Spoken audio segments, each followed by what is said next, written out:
महाराष्ट्राचं राजकारण गेल्या काही वर्षात मोठ्या प्रमाणात बदललंय. राष्ट्रवादी काँग्रेस आणि शिवसेनेतील बंडखोरीनंतर झालेल्या विधानसभा निवडणुकीत महायुतीला जबरदस्त यश मिळालं. या निवडणुकीत महाविकास आघाडीतील तीनही पक्षांना मोठा फटका बसला. तीनही पक्षांना मिळून 50 आमदारांचं संख्याबळही गाठता आलं नाही. त्यामुळे राज्यातील 3 बड्या नेत्यांनी एकत्र येण्याचा निर्णय घेतलाय. आता त्या तिघांनीही यासाठी पुण्यात येत्या रविवारी युवा संघर्ष निर्धार परिषद 2025 आयोजन केले. राज्यात महाविकास आघाडी विरोधात आहे. शिवसेना उबाठा, शरद पवार यांची राष्ट्रवादी काँग्रेस आणि काँग्रेस हे 3 पक्ष महाविकास आघाडीत आहे. परंतु या तीनही पक्षांना विधानसभा निवडणुकीत मोठं संख्याबळ मिळवता आलं नाही.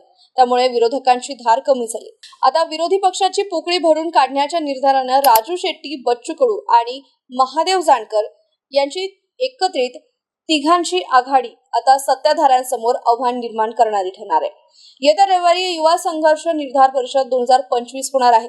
त्यात सत्ताधाऱ्यांविरोधात रणशिंग आता ही आघाडी फुंकणार आहे. त्याची चुणूक त्या आघाडीच्या टॅगलाईन मधूनच दिसून आली आहे. या परिषदेत सत्ताधाऱ्यांना तीनही नेते घेरण्याचा प्रयत्न करणार आहे. याचा राजकीय वर्तुळावर नेमका काय परिणाम होतो हे पाहणं देखील तेवढंच महत्त्वाचं असणार आहे.